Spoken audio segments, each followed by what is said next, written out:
Radhe Radhe. Hi friends, அனைவருக்கும் வணக்கம். எல்லோரும் எப்படி இருக்கீங்க ஃப்ரெண்ட்ஸ்? நல்லா இருக்கீங்களா? இந்த வீடியோவில் நம்ம சப்பாத்தியை அதிக நேரம் பிசையாமல் செம்ம சாஃப்டாக எப்படி செய்கிறதுன்னு சொல்லி பார்க்கலாம். இதுக்கு நம்ம மாவு எடுக்கிறதுக்கு அளவுக்கு ஏற்ற மாதிரி பிஸ்கெட்ஸு 1/4 கிலோ மாவு எடுக்கிறீங்கன்னா 2 பிஸ்கெட் இந்த மாதிரி சாஃப்டான ஒரு பிஸ்கெட்டாக இருக்கணும். ஒரு எக்ஸாம்பிளுக்கு மேரிகோல்டு, மில்க் பிக்கீஸ் இந்த மாதிரி வந்து ஏதாவது எடுத்துக்கலாம். இப்போ தேவையான அளவுக்கு தண்ணி ஊற்றி உப்பு சேர்த்து இதில் இந்த பிஸ்கெட்ஸை போட்டுருங்க. நான் வந்து ஒரு 1/2 கிலோ மாவு பிசைய போகிறேன்.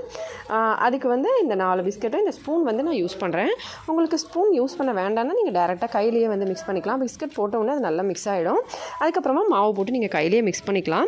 ஒரு சில டைமில் கையில் நிறைய மாவு ஓட்டுறதுனால நம்ம ஸ்டார்டிங்கில் பிசையும் போது மாவு வந்து ஆட் பண்ணுறதுக்கு முன்னாடி ஸ்பூனில் வந்து நம்ம மிக்ஸ் பண்ணி விட்டுட்டோம்னா அது கொஞ்சம் நல்லா மிக்ஸ் ஆன அப்புறமா நம்ம கையில் பிசைஞ்சோம்னா அதிகமாக மாவு வந்து ஒட்டாது கையில்.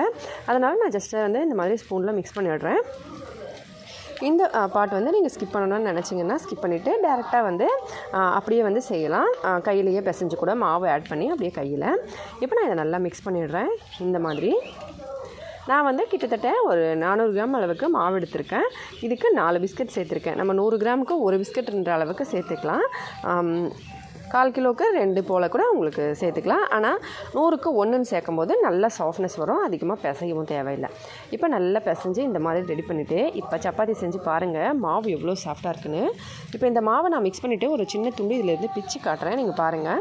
நம்ம நார்மலாக மாவு பிசைஞ்ச அப்புறமா கொஞ்சமாக அந்த மாவு வந்து எடுத்து கையில் பார்ப்போம், கொஞ்சம் நேரம் கழித்து எடுத்து பார்ப்போம் இல்லைங்களா, அந்த மாதிரி ஒரு டெக்ஸ்சரில் இது இருக்கும். இப்போ நான் எடுத்து காமிக்கிறேன் பாருங்கள். இதே மெத்தடில் நீங்கள் வந்து நல்லா பிசைஞ்சு பாருங்கள். உங்களுக்கு நல்ல சாஃப்ட்னஸோட சூப்பரான சப்பாத்தியும் பரோட்டாவாக வரும்.